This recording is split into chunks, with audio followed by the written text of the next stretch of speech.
This is the Left in the Forgotten Borough podcast. I'm Andrew Savage. I'm Nancy Richards, and we have a special guest this evening, Michael Colombo, who is going to launch his campaign for Staten Island Borough President. Yay, on the Democratic side. So you are a Democratic candidate for Borough President. Michael, welcome to the podcast. Thank you so much. Thank you so much. I hate to use the cliche long-time listener, but Andrew, I reached out to you when I first discovered your podcast and just how appreciative I was of what you two are doing here on Staten Island. We Democrats here definitely need to know that we're not alone. So thank you guys so much both for having me and for having this be a place that Democrats can come and listen to and know that, there are others like us out there. Yeah, Yes. we definitely need it. And I got another unsolicited Trump sticker on my car this weekend. That's another example of why we need to know that we're out there for each other. Um, Absolutely. In yeah. addition to the last one, really? Yeah, there's been two since he's been sworn into office. I've gotten two. I've gotten some over the years, but two recently. You get Um, a sticker that says this is not a Trump car.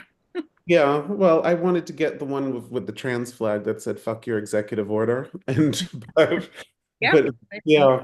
And so, Mike, why don't you tell us a little bit about you and your background, your history on Staten Island? I know you've been up and down the map. You've were a longtime South Shore resident. Now you're on the North Shore. You're in our neck of the woods, and you Yeah, have extensive professional experience, party experience, and within the community as well. absolutely. So yeah, grew up on Staten Island. I'm not born and raised, as my wife, who is, likes to remind me that I don't get to use that term. I was born in Brooklyn, but I moved here in right after kindergarten. So There's many Staten Island, people in that category, born in Brooklyn, moved to Staten Island. You're yeah, not it's alone. it's the Italian migration. We came over the Verrazano Bridge with the rest of our countrymen. Yes. Um, No, my mom met my stepdad. He was a police officer. He lived out here on Staten Island. They fell in love, and uh, rather than him coming to Brooklyn with us, we came out here to Staten Island with him. I came out here right after kindergarten, so started first grade in Bay Terrace. Went to PS 53. Went there for 4.5 years until my family finally was able to move out of an apartment and buy a house on the South Shore, right off of Woodrow Road. Um, so finished up my elementary school at PS4, right off of Arden Avenue. Went to IS 75 in Huguenot for middle school, and then Staten Island Tech for high school. I'm one of four boys. We, came from a working class family. My dad, like I said, was a police officer who worked in Brooklyn. He was stationed in Brooklyn, lived on Staten Island. My mom was an executive assistant at AIG in the insurance business. She rocked. She rocked. She was one of those really in-demand executive assistants because she kept her guys running on time. She kept the trains running. But just like a whole lot of us, came from a working class family, uh, lived on Staten Island. You couldn't escape that public service. NYPD for my dad, for my stepdad. My uncle was in the fire department, stationed in uptown Manhattan, right off of Amsterdam, Engine 74. He, you know, worked there pretty much his entire life. After he got out of the Marines, he went into the NYFD, and worked there until unfortunately he passed away 9/11. So I'm sorry. I like to tell people that even though they might not know my name, my story is and my history is something that pretty much all Staten Islanders can find something familiar in. And I say that with pride. Staten Island, unlike the other boroughs, we are the workers of New York City. We keep the city running. We keep the city safe. Um, and it's really just ingrained in us that's how we operate. We're always looking at what comes next. And that's what I'm trying to do. That's what I'm trying to do here, running for borough president. I'm married. I have a 7.5-year-old son who, like me and like my wife, is going through the public school system because that's the best education you can get. The New York City public schools, uh, to me, are the standard with which our country should be educating our youth. Uh, it's a shame that some people don't feel that way. It's a shame that our teachers are out there having to struggle to provide that sort of education to our students. But I know you two are educators, and I thank you so much for that, because Lord knows that is a super important but sometimes thankless job. So let me be one of, make sure I say thank you to you guys for making that such a huge part of who you are, and giving back to our youth and making sure that they're on the right track coming up. Um, Professionally, I work in insurance. My mom kind of set me on that path. It was the family business. I started out as a claim handler for some smaller insurance companies. Eventually ended up at one of the largest in the country, Liberty Mutual, handling what Sister-in-law works for Liberty. oh yeah? Yeah, she lives in New Jersey. So Okay. yeah. Did she come into the city for it, or did No, no, no. They live closer to Philadelphia, so oh okay. she works out of like that area. Gotcha. I thought it was really fun that Liberty Mutual's home office is on Liberty Street in the city. Um, I know it was on purpose, but still, it always gave me a giggle, And now because you have every time you say your name, you know Liberty, Liberty, Liberty, it Liberty. wasn't until I left Liberty that my son memorized that commercial. So he would see it and start singing. I'd be like, okay, but you're just a little too late. We're not there anymore. We're moving on. Um, about 3 years ago, I moved from the being an insurance adjuster to an insurance advocate. I went to work for a brokerage, and in my position, I get to fight for policyholders instead of fighting for the insurance company. Oh, So interesting. making sure that policyholders get the rights and privileges that they're due under their policy, even though carriers don't always want to provide it. They're always looking for ways to deny. Uh, I got tired of playing for the house. I wanted to play for the player. And I wanted to really take the skills that I developed and put it to good use, helping people instead of helping the faceless corporations keep their bottom line, you know, under a certain point. Uh, Well, and that and that really is a pretty a core value of mine. Like I like to give back. I like to do the work. Um, switching gears to the political side and the party side, I got involved with the Staten Island Democratic Party after 2016, which I feel a lot of people did. Um, it was a way to take these things that I was feeling on the state of our country and the world, and put it into a productive outlet. Trying to help people navigate what turned out to be the 4 years of the first 4 years of the Trump administration. Um, Really cut my teeth on the Max Rose 2018 campaign. That was the first campaign that I fully got involved with on a volunteer basis. Um, Max Rose is still to me a great guy. that I was a thought great campaign. That was a good it was a campaign. great campaign. And no one thought he was going to win. No one thought that not only did no one think he was coming out of the primary, but no one thought that he was going to beat the sitting congressman. And he hit the right tone at the right time. And I joke that him being everywhere that summer and that fall really helped. He gives the best hugs in Staten Island politics. He gives the handshake and you go in for the pound, and that I think won him at least it won him my vote, even though he was going to get it anyway. Well, yeah, my friend Loriana, who also ran for borough president a few years ago, Yes, um, she worked on that campaign, and yeah, I have to say, like, I think when people run campaigns, they should really look to that one as a playbook. Um, yeah. I thought I'm they I'm did a great I'm job. working, Unfortunately, I don't think they did the same campaign the second time he ran. So, I think that showed his. and that second campaign, through no fault of his own, he was out there doing the right thing, and Nicole Malliotakis just did what we know she does, and she takes something and turns it into something completely different. Yes, Yeah. she does. And you have a lot of experience as a as a kind of a party leader through your efforts as a district leader and Yes, on county committee. What was that yes. like on the South Shore? On it was very interesting. There's a real difference in what a district leader on the South Shore does versus what a district leader on the North Shore does.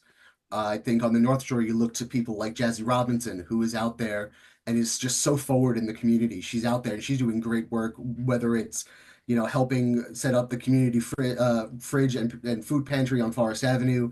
She's out there making sure people know what resources are available. They come to her. They know that okay, I have a problem. I'm going to go to Jazzy. On the South Shore, it was more making sure that people knew that the Democratic Party knew they were there Hmm. and wasn't leaving them out they weren't an island unto themselves. Right.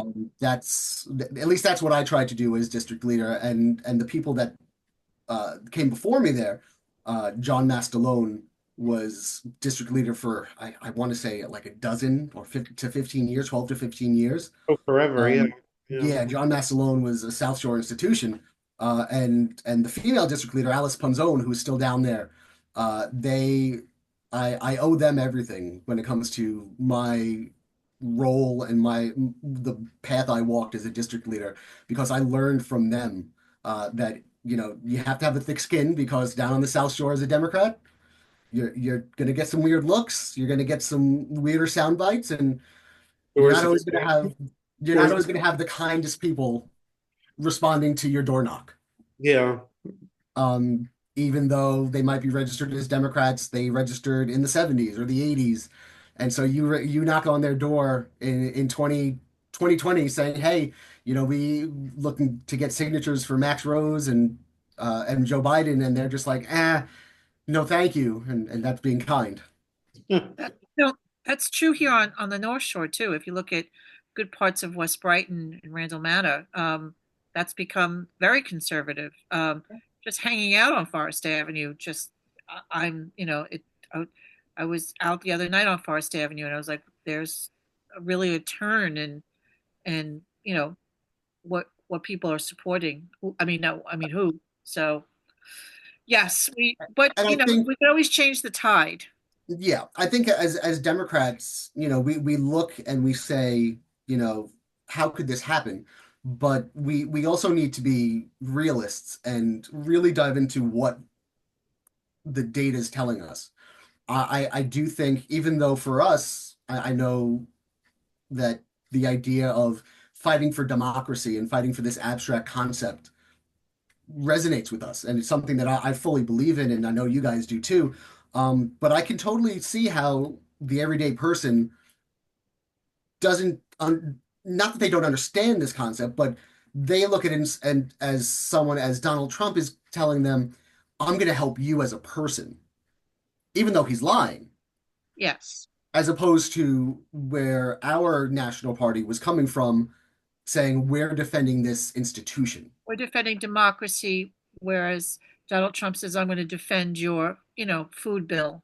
Yeah, And, yeah, and food's expensive. So, yeah, so he, yes, we were kind of working on a more abstract issue, yeah, and people really, I always say, like, I just find sometimes the Democratic Party doesn't really do things for the middle class, even though we technically are abstract things we fight for in regards to being pro-union. I mean, being a pro-union, it's unions that get you the better pay, that get you the yeah, benefits, that get you those, but that's more abstract. But in yeah, regards to doing certain bills and passing certain laws that give you middle class people real tax breaks, not, like an extra $20 in your pocket, but, you know, like I was arguing that I think middle class homeowners more protection for, a lot of homeowners on Staten Island are landlords where they rent out their mother daughter, and if they lose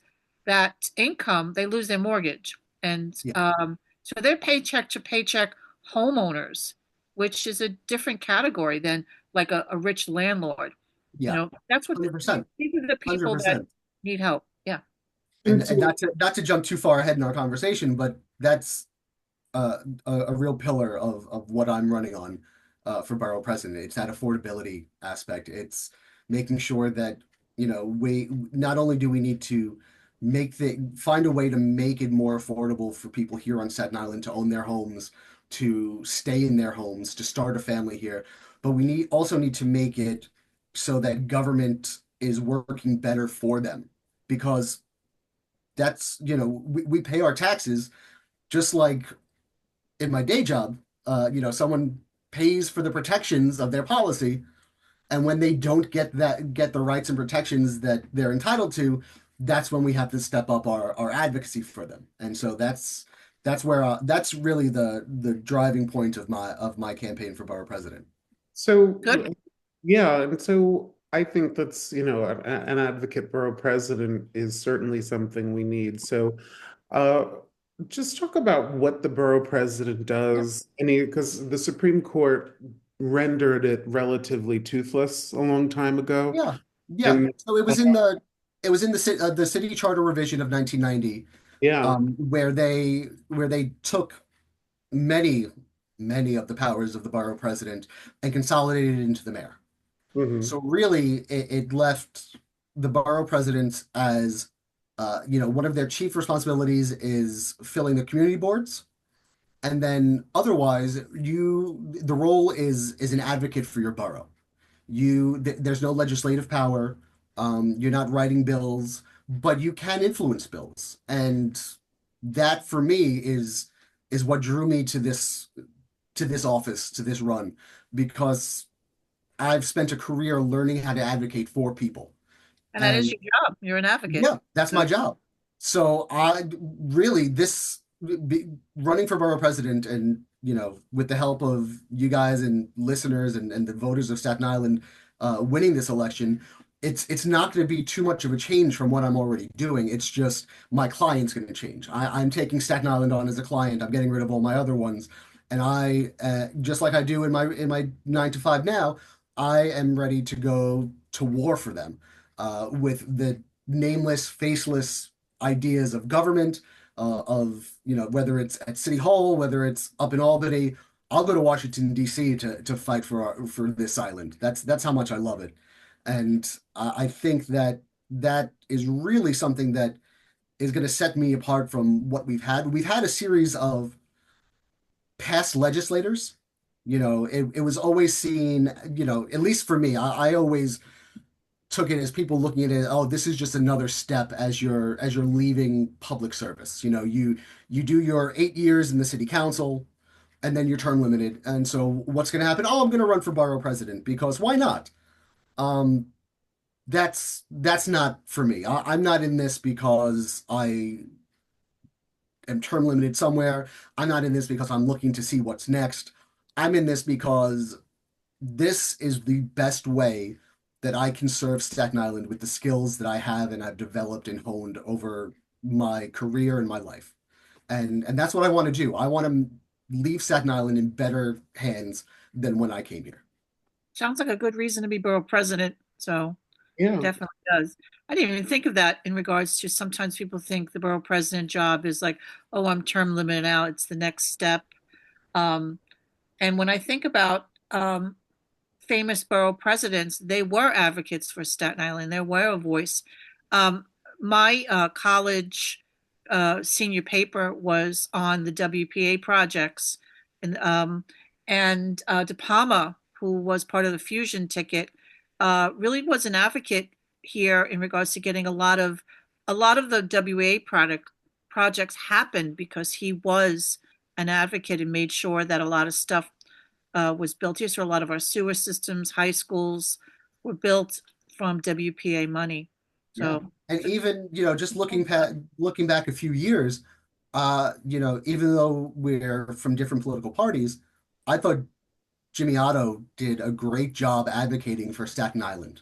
yeah, Yes. I he think did. he was out there and he was really showcasing what we are, what we can be, and he fought to get us there. He Yeah. fought in City Hall, he fought in the state capitol, and I want to get back to that sort of borough presidency, not one that is a resting spot for someone who's been in public service for the majority of his adult life, and just sees this as the next step. Right. And what are the big issues that voters are telling you about? I know you're just launching your campaign and it's relatively new, but Yeah. in the cases that you've gone to speak at meetings and within the community, what are the big issues you're hearing about? So what we're doing right now in the campaign, and it's very important to me, is I'm determined to listen more than I speak. It's I during the summer of 2020 when the George Floyd uh, incident happened, and everything that came out of that, and we saw this rise of diversity learning, DEI learning, like that. One of the topics and concepts I took from some of the classes and seminars that I listened in on was this idea of wait, WIAT. Why am I talking? Oh, If okay. if I know that I don't have anything to add at this very moment, I would much rather listen.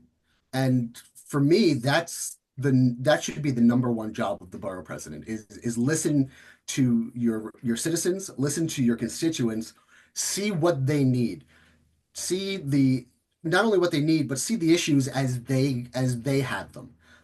Just 2 weeks ago, I went to a community event put on by an organization called Bay Street and Beyond, which is looking at ways that we can restore and revitalize the Bay Street corridor, which was a beautiful section of Staten Island, but unfortunately, Closing down it rapidly down there. we're losing businesses there, crime is up there, uh, you know, open drug use is there, and Yeah. it's not something that some price consultant is going to come in and say, well, this is what you should do and this is going to work. We sat there and we listened to business owners. We listened to, organizations, nonprofits that work with the people there on what they feel could help. And, some of the ideas were big, but some of them are just so ground level, like the streetlights aren't as bright as they were, and that has given the neighborhood just a negative feel to it, and it's opened up spaces where people can, I hate to use the term hide, but you get a Right. shady area that's going to attract people that aren't doing great things. I have the side of my house is a testament Yeah. to that. So, it's as small as, talking to the people with the DOT about, can we just replace the bulbs? It's not something that needs a 3-year study and then a 5-year, planning commission to do. It's get somebody up on a cherry picker and change a bulb. I'll get up there. I've got no problem. I'm not afraid of heights. I'll go up and do it. I just insure me. Make sure that I'm not liable for anything. Um, so it's things like that. We going around Staten Island, the same things are spoken about, and I feel like these are things that we're always talking about: affordability, public transportation, public safety, public health, and the shadow over it all is, and you guys encapsulated with your podcast, this idea that we're the forgotten borough, Mhm. and Hmm. I can understand that feeling, but for me, that's less of an indictment of our island than it is an indictment of the borough president and the people who have been elected to fight for us not doing it. It's, we have a borough president right now who is very happy going out there railing against the topic of the week in his press conference and then disappearing for 5, 6 days until he goes to a school. That's not how this should be going. That's not how advocacy works. You don't, drop one thing and then not follow up on it. Well, and Uh, Yeah. it's interesting that you brought that up because, and when he was running in 2021, until Donald Trump endorsed him, I forgot that he was running, honestly, because he was so invisible. He was so, off out of the public eye doing whatever. Exactly.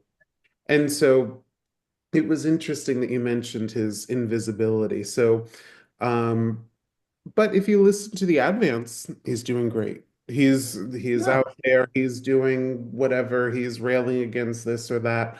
And so what would you say to Staten Islanders who uh are only getting their news from the local sources and have this impression of the job he's doing? I would ask them to take a look at the rest of the city and see the improvements that have been made there. Look at the investments that are being made in communities in Brooklyn and Queens and the Bronx. Look at how, no one feels that they're forgotten boroughs because they have leaders, they have a borough president, they have people that rather than throw their hands up when they hear something they don't like, they say, okay, this is going to be an issue, but let's find a creative way to make this work for us.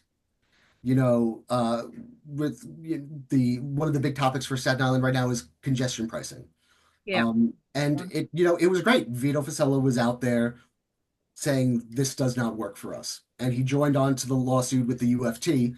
I give the UFT a little more credit on that than I do Vito Fossella. But while all that was playing out, why were there no negotiations with the state on how we can make this work better for Staten Islanders? We have a discount on the Verrazano Bridge because it's an undue burden on us as residents of Staten Island to have to pay $20 to get on and off Staten Island. Why was that approach not taken with congestion pricing? Why aren't we taking the tolls getting off and on Staten Island into consideration when it comes to anything we might owe for congestion pricing? A Staten Island resident discount. Why are we not insisting that Staten Island be provided a fair method of getting into the city for the price of one subway fare? Every other borough can get to the congestion zone for the price of a swipe. One swipe, 290 right now. You have multiple trains that go from Brooklyn, Queens, the Bronx into the congestion zone. We have the ferry, and then we have $7 express buses. And These getting express, to the ferry is, I live on the North Shore and it's a half hour. yeah, yeah. So, That and ties into the public transportation issues I'm hearing about, and I'm working on getting well, fixed. my It's big beef here is with the congested pricing, like in regards to being the forgotten borough, just in regards to why is it taking so long for us to get more ferries? I mean, yeah. are you could go from Greenpoint to the Mhm. Brooklyn Bridge.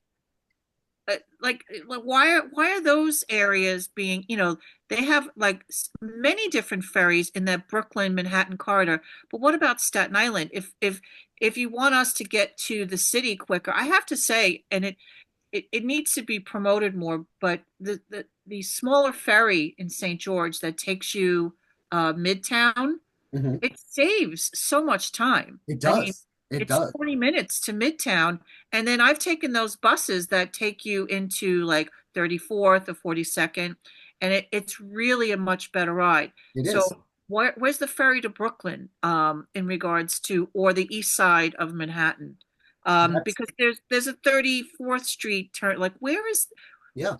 and so that's where I thought we got forgotten when things like that weren't even Because we brought need up. someone advocating for it. It's not going to happen if someone just says, "Hey, this is a terrible situation," and then they fall back into the background.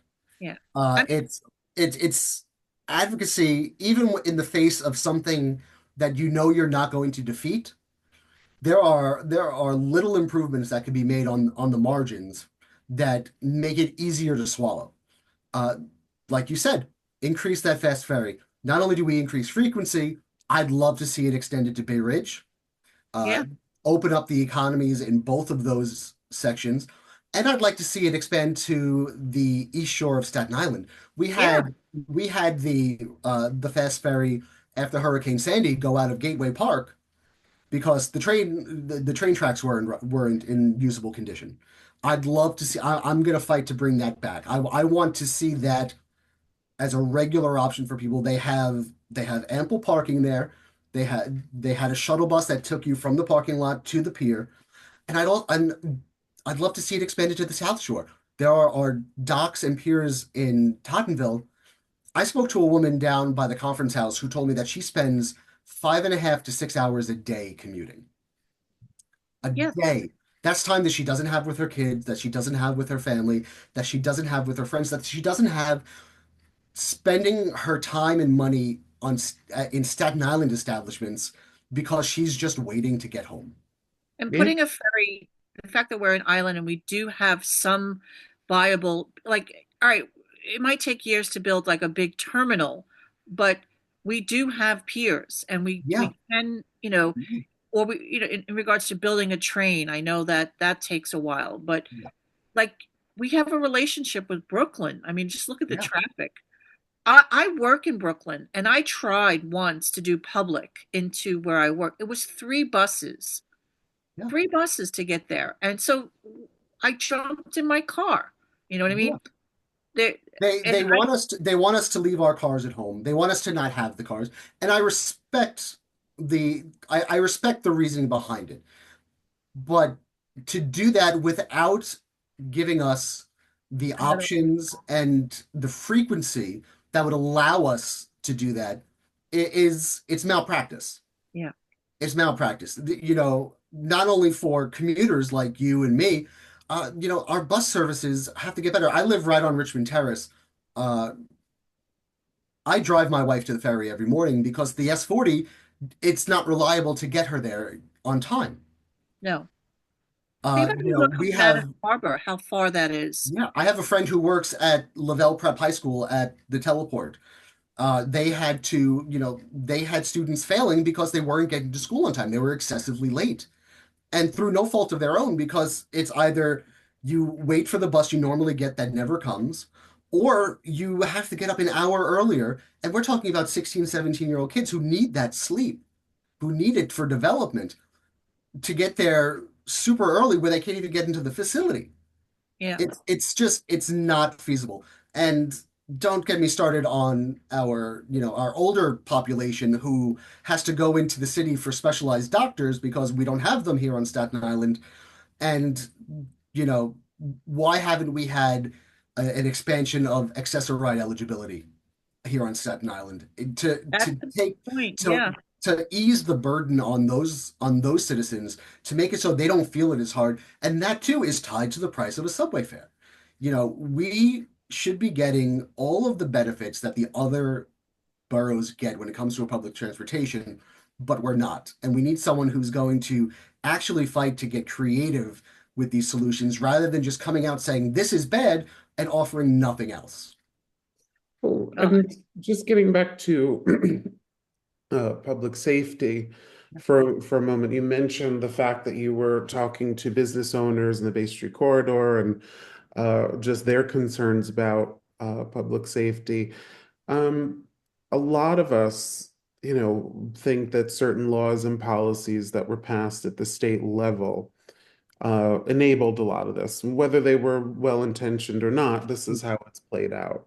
Yeah. And so what would you add? What would you use the position of borough president in terms of your advocacy on public safety? What specific policy changes would you advocate for? I know the two that you're talking about. I know, we're talking about bail reform and we're talking about raise the age. Uh, Mhm. Both very well-intentioned policies, like you said, Yes. but unfortunately, from the concept stage to the execution stage, it goes through so many revisions that the original intent kind of gets lost. Um, I think that Mike McMahon, and I say this knowing that he is apolitical, because he is our district attorney. Mike McMahon is the best district attorney in New York City because he is out there and he is enforcing the laws on the books and is helping us be the safest community of our size in the country. I would like to see bail reform fixed to allow judges and district attorneys more discretion on whether repeat offenders should be held. I think raise the age. You need to give the discretion back to the professionals in law, in the law. I'm not going to say in law enforcement, but in reactions to the laws so that they're on the front lines here. The judges, the district attorneys, they know what's going on in their boroughs, in their districts. If they, I'd like to see them have the discretion to not blanket, but say, look, this is an extenuating circumstance. This person has been arrested, let's just say 5 times in the past 3 months on the same offense. That should be taken into consideration on whether bail is granted or not. I think that that initial idea behind bail reform was to make sure that money was not the deciding factor on whether two people who are charged with the same crime, one stays in jail and one doesn't, just because one has money and the other can't afford bail. Right. I think that is that, very high goal that we set for it. And it was taken somewhere completely different through the process. And what we ended up with is something that people didn't know what was happening. They didn't know how to apply it in the way that was going to stay consistent. And that's why you have so many different uh, places using it in different ways. I'd like to get some clarification and really have the state come out and say, hey, this is what we intended, and this is how we're going to fix it to bring it back to that. Okay. All Yeah, right. I think that also that would help those who are criticizing bail reform to understand kind of its original intent. I think Yeah, some people think it's just basically to let people, be more lenient, and it's no, no, it. So There I were, think the there were real explanation, there were real inequalities. I remember the documentary on Netflix about Khalif Browder, yeah, what happened to him, and how he was basically in jail indefinitely without any kind of proceeding or hearing or due process. And so I don't think that helps anybody either. But no, no. that But does, if we can get it back to what it was supposed to be, and that's making sure that people charged with the same offense from different socioeconomic backgrounds aren't facing different results. That's that equality that it was meant to instill, not this idea that, you can commit any crime because they're just going to let you out. yeah, That's not good for us as a borough, that's not good for us as a city, and that's not good for us as a state. right. So very good. This is good. yeah. So Well, what I'm fine about, with it. yeah. Well, what about I know when City of Yes came up in the city council, all of our members, Democrat and Republican, voted no because they said that Staten Island's needs were not met in specific areas of the plan. And I could see why that's the case. We're very different than the rest of the Yeah, city in terms of our needs. But I also see, I work in Brooklyn as well, and I work in downtown Brooklyn, and I see these buildings that were meant to house offices and were meant to be places that were supposed to be fancy commercial real estate, but are now just sitting vacant. And yeah, what I understand about the city of Yes is that it converts those buildings into, at least some of them, the ones that can be, into residential spaces for more yeah. affordable housing. Um, so what's your position on how to do that here in Staten Island? Isn't an amendment to City of Yes suitable? Do we need to scrap the whole thing and maybe just do something on our own? What do you think of that? So the city of yes, I'm a no on the city of yes. For the reasons that you brought up,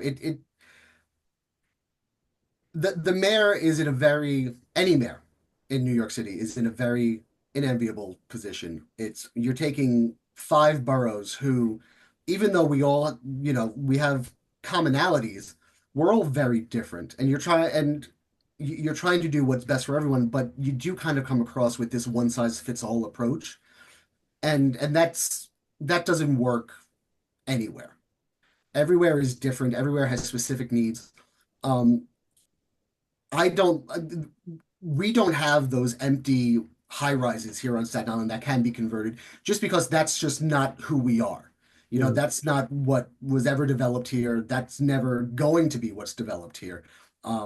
It's just not it's just not in our character. Um, I don't like the mandates in City of Yes, especially when it comes to you know, building up around public transportation hubs. And that is tied in with our public transportation system. You know, they want to mandate that buildings around train stations be built up. We have one train line. Yeah. So you're telling people in Stapleton, Tompkinsville, Mariners Harbor, Clifton, not Mariners Harbor, excuse me, Princess Bay, Eltingville, Oakwood, all these people that look, your lives are going to change. Your living experience is going to change, but no one else, you know, no one else has to. And that doesn't help. I'd like to see some of the zoning easements in the city of Yes to make it easier to develop those uh, applied without the mandates on where. Okay. Give people the option to, if they want to add, you know, an ADU into their home, give them the option that that's going to be easier to do. So that, you know, mom and dad could still live with the family and not you know, not get priced out of their home.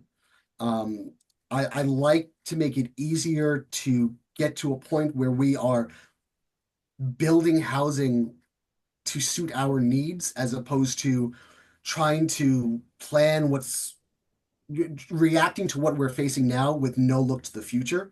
I call it smart development. You know, we need to be having a constant conversation on what is going on Staten Island, where we're going as a borough, and plan for where we're going to be as opposed to where we are now. I'd love to get creative. You know, we've got a lot of spaces here on Staten Island that aren't being used to their full potential. You know, How do you overcome because the NIMBY is strong on Staten Island, yeah, the not in yeah. my backyard, and so that's always an obstacle whenever you're It talking is an about obstacle, racial. but I How do you think reconcile that? I, I I think for the most part, when you're talking to people and you take away the mandate, you say, look, we're going to make it easier for you to make these improvements if you so choose. You know, that's going to give people that peace of mind. Well, nothing's being forced on. You know, Staten Islanders, we don't like people from other boroughs What to do. coming in and telling us you have to do this. Yeah. It goes back to listening more than we're talking. I think that we should be listened to and work within the parameters of this city of Yes to find what plans work for us and what doesn't, and give us the opportunity to take what's going to work, put it into play, and then let's follow that through. Let's see how that goes, and then we can talk about the new things. You know, I'd love to see. You know, all new developments on Staten Island have the ADU hookups built in, as opposed to needing to add them afterwards, because that's a cost of like 75 to $80,000 if I decided in my backyard I want to build an ADU. You know, getting the separate electric, gas, water hookups, that's a lot of money and that's prohibitive. If we can make it so that developers are given incentives, tax cuts, tax breaks, easier zoning permits to have these included in their designs already so that if the current owner or the next owner of a house wants to do that, they don't have to have that insane startup cost in front of them. It's there, it's available, and that's going to make it more Great palatable. idea. Okay. That is a Um, good idea. yeah. What was, I don't know, you were saying before, what was you said you wanted to get creative. Was there any examples you wanted Yeah. to talk So about? I look at spaces like, and it has a negative connotation, but I look at spaces like the Arthur Kill Correctional Facility. It's sitting empty. It's not Yeah. used. I see land there that can be used to build housing. You know, it's on Arthur Kill Road. It's a main thoroughfare. It's not like it's deeper on the South Shore, but it's not like we're putting people in the middle of nowhere. If we can build affordable housing, and by affordable, I'm talking the true middle class starter home esque. Mitchell Lama? Yeah, my parents bought that. When I mentioned we moved from Bay Terrace to Woodrow Road when I was in the fifth grade, my parents bought our first house. It was $187,000 for a center unit townhome. That same house, we sold it That was in 96. We sold it in 2004 for 300,000 and change. I looked on Zillow a few months ago. That house now is going for $700,000. That we've lost the starter home. We've Yeah, lost this idea that this is where a family is going to really start putting their roots down and building themselves up. And yeah, you own that starter home for 5, 10 years, your family grows and you find something bigger, but you take the equity you've built in that house and you put it towards the next one. that's We where I need, am. My house yeah, is the starter home. yeah, we need to get back to building that. And I don't begrudge anyone for watching their property values soar because, that's what everyone wants. Everyone likes to think that, I've made an investment in this home and that investment's going to pay off at some point. Yeah. I I'm using feel, it for retirement. I'm using yeah, it to buy where I'm going yeah. to live when I I, retire. I don't begrudge anyone that, but we need to be, again, constantly thinking about where we want to be as opposed to where we are right now. My idea when thinking about living on Staten Island, Staten Island was the best place to grow up for me. We've got everything here. We've got parks, we've got culture, we've got theaters, we've got museums. We have everything here on Staten Island that one needs growing up. And then as you get older, or you have different tastes, or if something here is just not suitable to your taste, you've got Brooklyn, you've got Queens, you've got Manhattan, you've got this, the city of the world, a ferry ride away. It's, I don't want to build my family anywhere else, but I rent my home because I can't afford to buy. I can't afford a 20% down payment on a $700,000 house because, like many Staten Islanders, I don't just sit around with $150,000 in a bank account saying, I can't wait to find the right one. Yeah. I want, my vision for Staten Island is a Staten Island that works for the working class again. And that's city employees, that's teachers, that's firefighters, that's sanitation. It's all of these people that the city should be looking out for and they're not all the time. And I think that that is a tragedy. I think we should be making it easier for the people who want to live here on Staten Island, who want to continue to make this the best place to raise a family in the world. I want them to find it easier to live here. I don't want them moving to Jersey. I don't want them moving to Long Island. I don't want them moving to Delaware or North Carolina because things are more affordable for them there.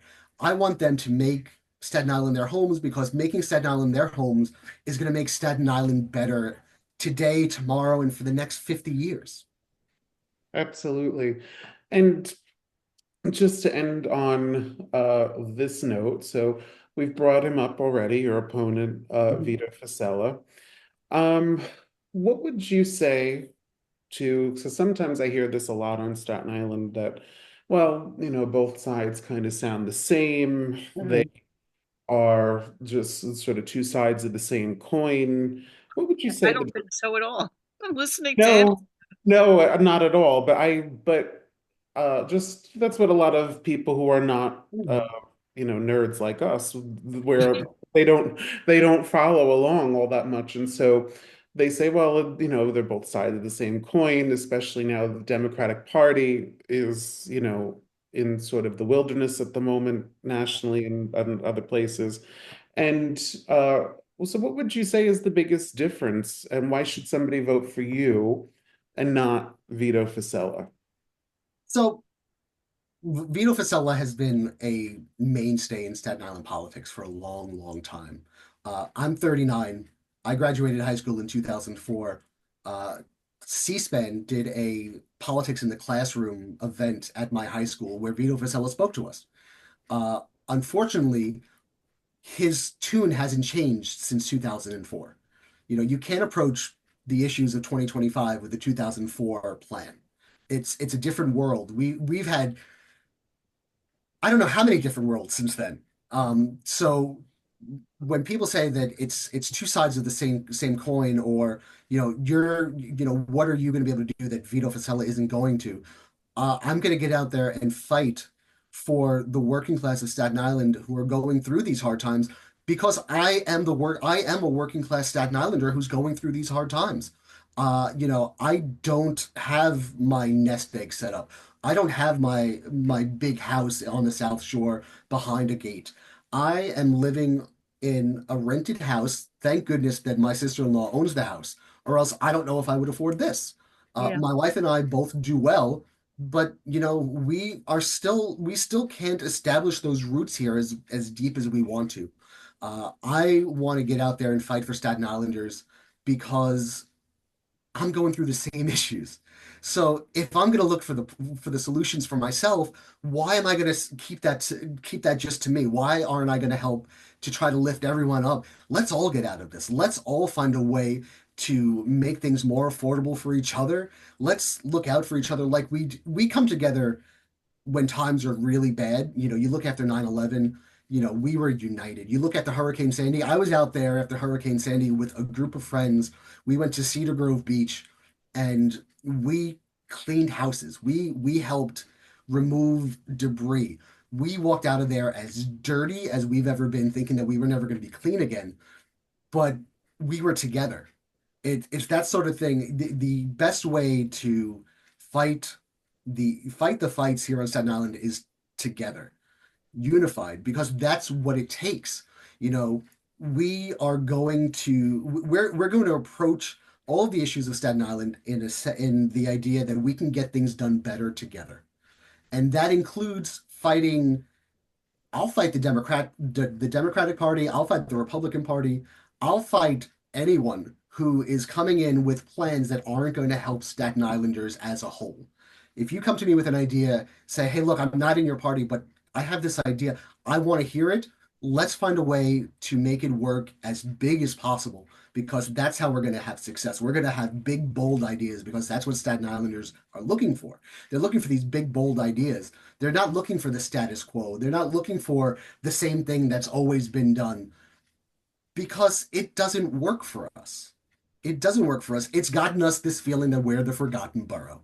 Yeah. Yes. And if we're working together, we're going to be so loud that we can't be ignored. We can't be forgotten. We're going to make people know that we're here, and we're going to make people know that we are going to be a voice of reason, a voice of moving forward together, and a voice that's going to say, look, we know that we don't have the same needs as you, but we also don't have the same requirements that you do. We have different approaches to things, and just because your approach is different doesn't mean that ours is less valid.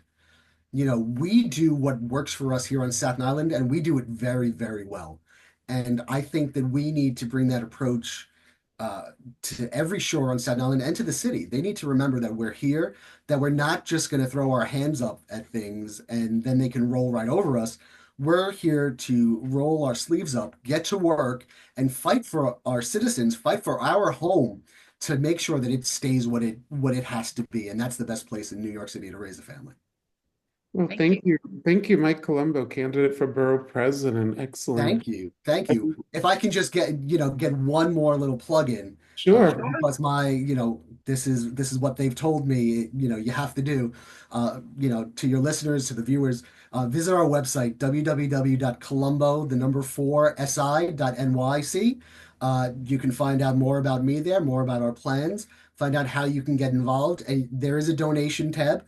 Um, you know, if you like these ideas that we've been talking about, I think they're going to resonate a lot with the people of Staten Island. They cross party lines. They're common sense ideas. We just need the means to get them out there. And unfortunately, that takes money. So, So Colombo, number 4, NYC, the Colombo, the number 4, right, SI SI, dot NYC. not NYC. Okay. Colombo And for, you are on an intro tour this week. Uh Yes. I think of when Hillary Clinton ran for the Senate and she did her listening tour in New York. That's sort of what this is like. So and your theme is listening, not talking. So that's good. Thank you so much. and Thank you guys so much.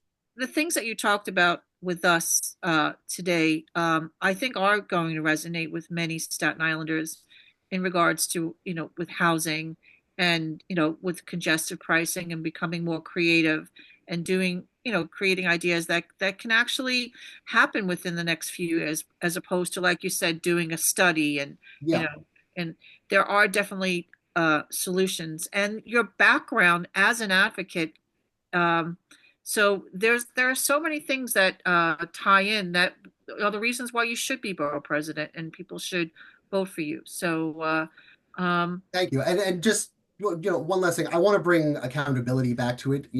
Maybe it's coming from a corporate background.